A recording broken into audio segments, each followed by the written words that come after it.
দেখ, এক্সাম্পল আমার 6টা বলেছে যে কি কোশ্চেনটা বলা আছে সেটা ভালো করে পড়তে হবে। ডিটা হচ্ছে আমার একটা ম্যাট্রিক। ডিটা ম্যাট্রিক কার উপরে? সেটটা হচ্ছে অন নন এমটি সেট, অবশ্যই নন এমটি লিখে দিচ্ছি, নন এমটি সেট এক্স এর উপরে ম্যাট্রিক ডিফাইন করা আছে। যখনই এটা ম্যাট্রিক ডিফাইন করা আছে তার মানে নিশ্চয়ই চারটে কন্ডিশন স্যাটিসফাই করা গেছে। কি? D of x Y greater equal to zero, আমি ছোটো ভাষায় লিখছি D greater equal to zero. আর 2 নম্বর হচ্ছে ডি অফ এক্স ওয়াই, এইটা আমার জিরো ইফ অ্যান্ড অনলি কী হবে, সেটা হচ্ছে এক্স ইকুয়াল টু ওয়াই, এটা একটা কন্ডিশন। আচ্ছা, থার্ড কন্ডিশন হচ্ছে D of x comma Y equal to D of Y comma x. আর fourth condition d of x comma u বা এক্স কমা জেড, যেটা খুশি, lesser equal to D of x comma Y plus d of Y comma z. এইটা আমার given condition দেওয়া আছে বলে এই চারটে কন্ডিশন আমি এখানে লিখে নিলাম। 1 নম্বর, 2 নম্বর, 3 নম্বর আর 4 নম্বর, এই চারটে কন্ডিশন আমি লিখে নিলাম। গুড। এরপর প্রশ্ন হচ্ছে, এবার আমার একটা কে হচ্ছে একটা রিয়েল নাম্বার বলা আছে, আর D1 এবং D2 এই দুটো আমার এক্সের ওপর অন এক্স মেট্রিক, এই দুটো আমার মেট্রিক হবে এক্সের উপরে, যেখানে D1 মানে D1 মানে হচ্ছে D1 এক্স কমা ওয়াই, এটা মানে হচ্ছে D of x comma Y plus K. আর D2টা দেওয়া আছে কত, সেটা হচ্ছে D2 of x comma Y, এটা মানে হচ্ছে K into D of x comma Y.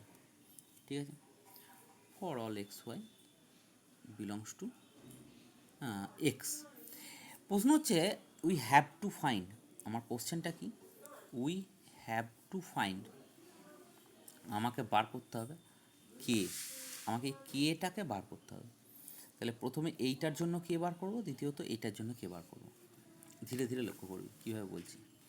দেখ, তাহলে এটা কীভাবে বার করবো, দেখ প্রথমত আমার যেটা প্রথমে এই কন্ডিশনটার জন্য দেখি, D1 of x Y equal to D of x comma Y plus K. ঠিক আছে, আচ্ছা যদি এটা ম্যাট্রিক হয়, এই D1টা তো ম্যাট্রিক হতে হয়, তাহলে তুই একটা জিনিস লক্ষ্য কর, সেটা হচ্ছে D1 অফ ম্যাট্রিক হতে গেলে তো আইডেন্টি কন্ডিশনও স্যাটিসফাই করবে। তাহলে D1 of x comma Y equal to zero হলে এটা জিরো হতে হবে, তাই তো? এইটা জিরো হতে গেলে, এটা জিরো হওয়া মানে কি, D1 of x comma Y zero হওয়া মানে কি, এইটা জিরো, তাহলে D of x comma Y plus K equal to zero.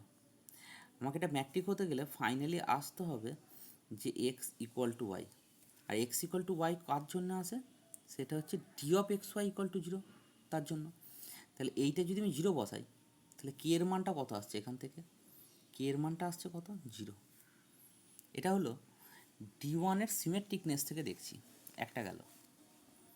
এবার যদি আমি D1-এর আইডেন্টি কন্ডিশন থেকে, এবার যদি ধর D1 of x comma Y equal to D of x comma Y plus K, এবার এক্স ওয়াইয়ের পজিশন যদি চেঞ্জ করে দিই, তাহলে D1 of Y comma x, এইটা মানে এক্স ওয়াইয়ের পজিশনটা চেঞ্জ করে দিলে কী হবে সেটা, আচ্ছা এইখানেই লিখে দিচ্ছি, এইখানটা যদি পজিশন চেঞ্জ করে দিই তাহলে Y comma x plus K, আর এইটা মানে কি D1 of Y comma x.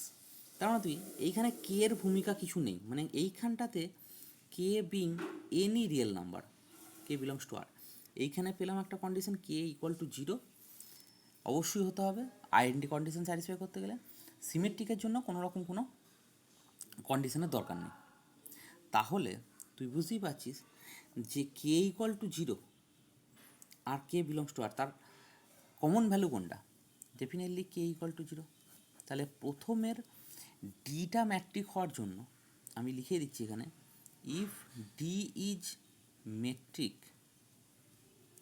On x, ঠিক আছে, then D1 is also metric on x, then k must be equal to zero, k must be equal to zero. তাহলে এখান থেকে কে এর value already আমি পেয়ে গেলাম, এটা হচ্ছে একটাই ভ্যালু, কমন ভ্যালু, সেটা হচ্ছে জিরো, আর কাউকে পাবো না। কথাটা বোঝা গেল? ডান। এটা হলো প্রথম কোশ্চেন। আর সেকেন্ডলি যেটা কোশ্চেনটা বলছে, সেকেন্ড কোশ্চেন হচ্ছে ডি টুটাকে নিয়ে। আচ্ছা, ডি টুটার ক্ষেত্রে দেখ, লক্ষ্য কর ডি টুটা মানে কীরকম ধরনের দেওয়া আছে। ডি টুটা মানে দেওয়া আছে সেটা হচ্ছে এইটা, ডি টু এক্স ওয়াই মানে হচ্ছে K into D of x Y. তাহলে এখানে আমি লিখছি ওকে, সেটা হচ্ছে D two of x Y, D two of x Y সমান আমি এখানে লিখে নিচ্ছি D of K into D of x Y.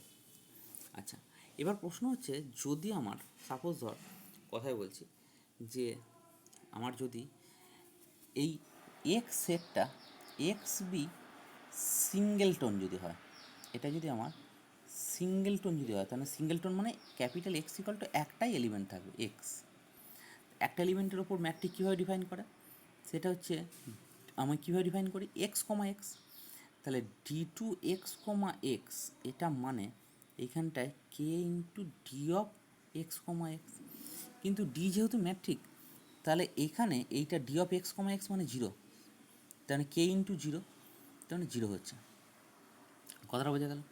এবার প্রশ্ন হচ্ছে যে আমার এক্ষেত্রে K B any real number, এক্ষেত্রে কে এর ওপর কোনো রেস্ট্রিকশন নেই, K B any real number, এটা যে কোনো রিয়েল নাম্বার হতে পারে। এবার আমি তুলছি নেক্সট লেট, আমি অন্যভাবে আর একটা তুলছি নেক্সট লেট কি, সেটা হচ্ছে x contains at least two element, মানে দুটো এলিমেন্ট বা তার ততোধিক, তার বেশি এলিমেন্ট আছে।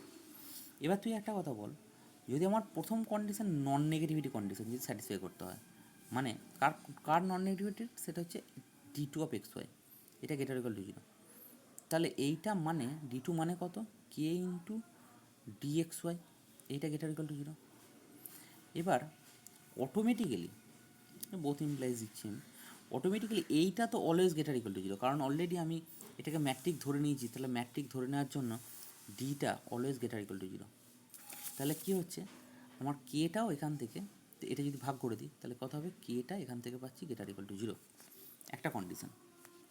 এবার দেখ, এবার আমি যদি ধর কেটা জিরো নিয়ে নিই, ইফ আমি এখান থেকে নিচ্ছি কি, if K equal to zero, যদি আমি জিরো নিই, তাহলে তুই আমাকে বলতো যে D two of x comma Y, ঠিক আছে, এইটা মানে কে যদি জিরো নিই, K into D of x comma Y, ঠিক আছে। তার মানে এইটা যদি কেটা জিরো বসিয়ে দিই তাহলে এটা জিরো আসছে। আচ্ছা, এবার D two Y comma X যদি নিই, তাহলে K into D two D of Y comma X, এখানেও যদি কে এর মানটা জিরো বসে তাহলে এই দুটো সেম আসছে। তাহলে দ্যাট মিনস হচ্ছে D two of x comma Y, এটা equal to D two of Y comma X. এখানে ফর অল এইটা আমি পেয়ে যাচ্ছি, ঠিক আছে।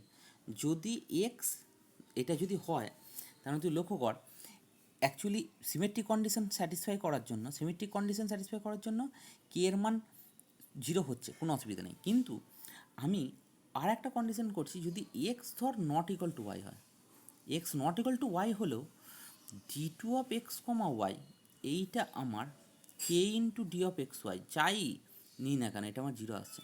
তার মানে আমার ম্যাট্রিক হতে গেলে কী হবে, এইটা এক্স ইকুয়াল টু ওয়াই হলে তবেই ডি টু এটা জিরো হবে, কিন্তু এক্স নট ইকুয়াল টু ওয়াইয়ের জন্য এটা কী হচ্ছে, জিরো হচ্ছে, কারণ কেটা তো জিরো ধরছি। তাহলে কি হচ্ছে আমার কাহিনীটা, সেটা হচ্ছে তাহলে কেটা আমার জিরো হওয়া যাবে না, তাহলে কারণ হচ্ছে জিরো হলে এটা আমার আইডেন্টি কন্ডিশন স্যাটিসফাই করবে না। তাহলে গেটার ইকুয়াল টু জিরো থেকে জিরোটা বাদ গেলে কি হবে, তাহলে K must be greater than zero. তার মানে ডি ওয়ান ডিটা মেট্রিক, তাহলে এটা যদি মেট্রিক হয় তাহলে কনক্লুশন টানছি এবার, ডিটা যদি মেট্রিক হয় দেন ডি ওয়ান মেট্রিক, এটা হওয়ার জন্য তখন এটার মানটা কী এলো, কি এটাকে জিরো আসতে হবে। আর ডি টুটাকে মেট্রিক, এটা হতে গেলে কে এটাকে গ্রেটার দ্যান জিরো হতে হবে। এই দুটো কন্ডিশন আমার পেলাম, 1 নম্বর আর 2 নম্বর দিয়ে দুটো কন্ডিশন পেলাম। একটু আগে যেটা পেয়েছিলাম সেটা হচ্ছে কে ইকুয়াল টু জিরো, আর এখন যেটা পেলাম সেটা হচ্ছে কে গ্রেটার দ্যান জিরো। ব্যাস ডান।